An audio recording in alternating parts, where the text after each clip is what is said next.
Selamat malam. Pada kesempatan kali ini, saya ingin mempresentasikan UML atau Unified Modeling Language. Saya Vano dengan NIM 2022 Oke, kita mulai dari definisi. UML atau Unified Modeling Language adalah suatu metode dalam pemodelan secara visual yang digunakan sebagai sarana perencanaan sistem berorientasi objek. UML sendiri juga dapat disebut sebagai suatu bahasa standar visualisasi, perancangan, dan pendokumentasian sistem, atau dikenal juga sebagai bahasa standar penulisan blueprint sebuah software secara UML. Jadi, UML atau Unified Modeling Language lahir pada awal 1990-an ketika tiga ahli rekayasa perangkat lunak terkemuka, Grady Bosch, James, dan Eva Jacobson, bergabung untuk mengintegrasikan metode pemodelan perangkat lunak mereka yang sukses. Mereka menciptakan UML sebagai bahasa pemodelan terpadu yang mencakup elemen-elemen yang paling berguna dari metode mereka. Pada tahun 1997, UML versi 1.1 diterbitkan sebagai standar pertama oleh OMG. Sejak saat itu, UML telah menjadi bahasa pemodelan yang paling banyak digunakan dalam industri perangkat lunak, membantu tim pengembangan, memahami, merencanakan, dan mendokumentasikan sistem perangkat lunak dengan lebih baik di berbagai tahap pengembangan. Tujuan dan fungsi penggunaan UML. Yang pertama, memberikan gambaran visual. Tujuan pertama pembuatan dari UML adalah memberikan gambar visual yang lebih jelas. Saat membuat suatu aplikasi, gambar visual ini sangat penting untuk memudahkan seluruh tim memahami kira-kira aplikasi apa yang dibuat. Gambaran visual ini juga bisa dalam bentuk semacam storyboard yang memperlihatkan desain awal di bagian depan. Desain visual ini akan memudahkan mereka kira-kira seperti apa sih langkah-langkah yang harus dilakukan. Selain itu, visual juga akan menunjukkan bagian dalam dari aplikasi. Ini penting untuk diperhatikan karena akan memudahkan seorang untuk menyambungkan komponen satu dengan yang lain tanpa melakukan kesalahan. Yang kedua, blueprint dan rujukan. Oke, rujukan sangat penting ketika akan menggunakan aplikasi. Jadi, harus ada suatu blueprint atau cetak biru terlebih dahulu yang digunakan sebagai dasar semua orang ketika akan membuat program tertentu. Dengan menggunakan blueprint ini, maka seorang bisa dengan mudah membuat aplikasi dengan alur yang sudah ditentukan pada awalnya. Yang ketiga, memudahkan pembagian tugas. Ketika dibuatkan suatu diagram UML, setiap bagian dari developer akan dibuatkan secara rinci. Setiap bagian sangat penting untuk dibuat karena akan memudahkan proses pemuatan sesuai dengan kemampuan dari developer itu sendiri. Jadi akan ada beberapa tim yang berbeda untuk membuat bagian dari program atau aplikasi pembuatan itu didasarkan dari diagram yang sudah dibuat sebelumnya, sehingga antara satu bagian dengan yang lain masih bisa tersambung. Diagram ini juga dibuat untuk meminimalkan terjadinya kesalahan ketika seseorang sedang membuat aplikasi dalam bentuk yang cukup rumit. Karena di dalam aplikasi pasti ada banyak komponen yang tidak akan selesai jika dikerjakan secara langsung. Yang keempat, menjabarkan interaksi. Suatu aplikasi bisa berjalan dengan baik apabila interaksi yang ada di dalamnya sudah dijabarkan dengan sangat jelas. Tanpa adanya penyebaran ini akan sulit untuk dibuatkan seperti apa user interface dan juga sistem. Itulah kenapa diagram perlu dibuat untuk mengetahui seperti apa interaksi antara pengguna dan juga aplikasi. Interaksi ini akan ditulis mulai dari interaksi yang umum dan kemungkinan interaksi lainnya. Ada interaksi ini akan memudahkan pembuatan aplikasi yang sesuai dengan keinginan. Jadi apapun yang dibutuhkan oleh user bisa disediakan secara langsung sejak awal pembuatannya. Yang kelima, mempercepat pembuatan. Jadi penggunaan UML sangat penting untuk memperlihatkan seperti apa sih langkah kerja yang efektif dan efisien. Jadi seseorang bisa dengan mudah mengetahui berbagai aktivitas yang sedang mereka lakukan. Ini sangat penting untuk diperhatikan karena bisa memudahkan pemuatan dari awal hingga akhir. Jadi semua tim yang menanganinya tidak akan mengalami kebingungan ketika akan melakukan proses pembuatan. Kita masuk dalam jenis pemodelan.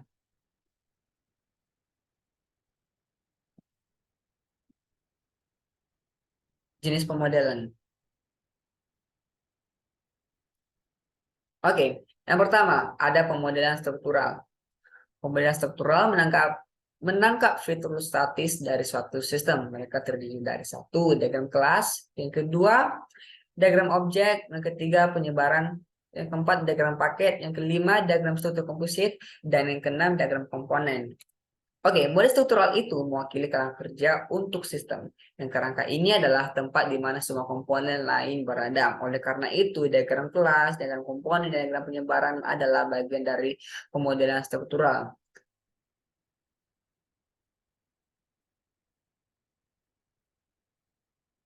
Oke, yang kedua ada pemodelan perilaku. Oke, model perilaku ini menggambarkan interaksi dalam sistem. Oke, ini mewakili interaksi di antara diagram struktural.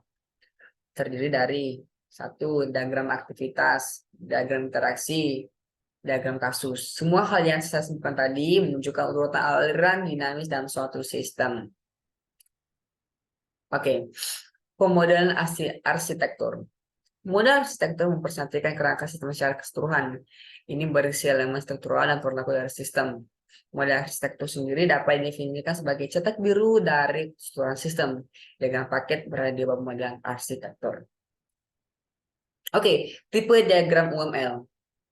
Ada beberapa jenis diagram UML seperti yang pertama, diagram kelas, diagram sekuen, diagram aktivitas, diagram kasus penggunaan, dan yang lain sebagainya.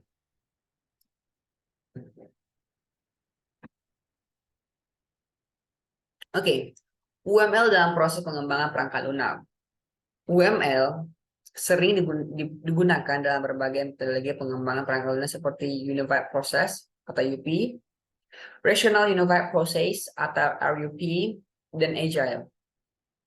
UML membantu dalam semua tahap pengembangan, mulai dari analisis kebutuhan hingga implementasi dan pemeliharaan. Oke, UML dan pembelajaran.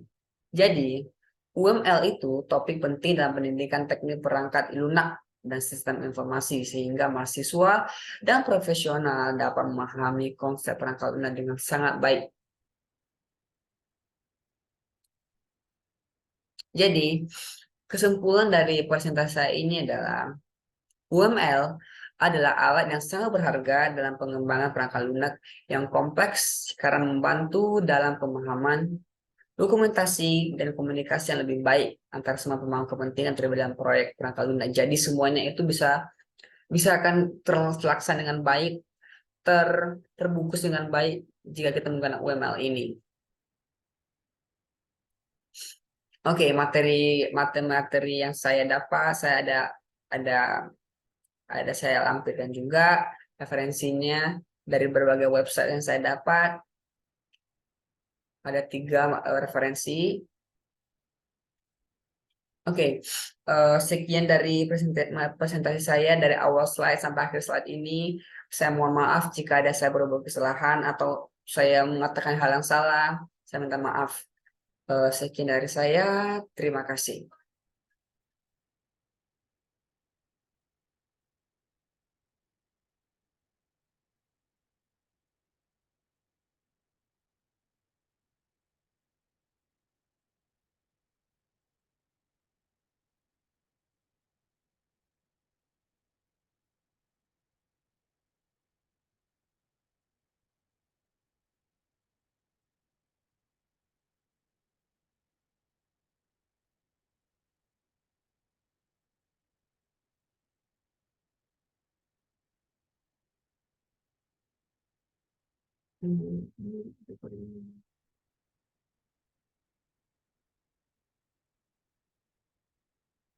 Sekian dari saya.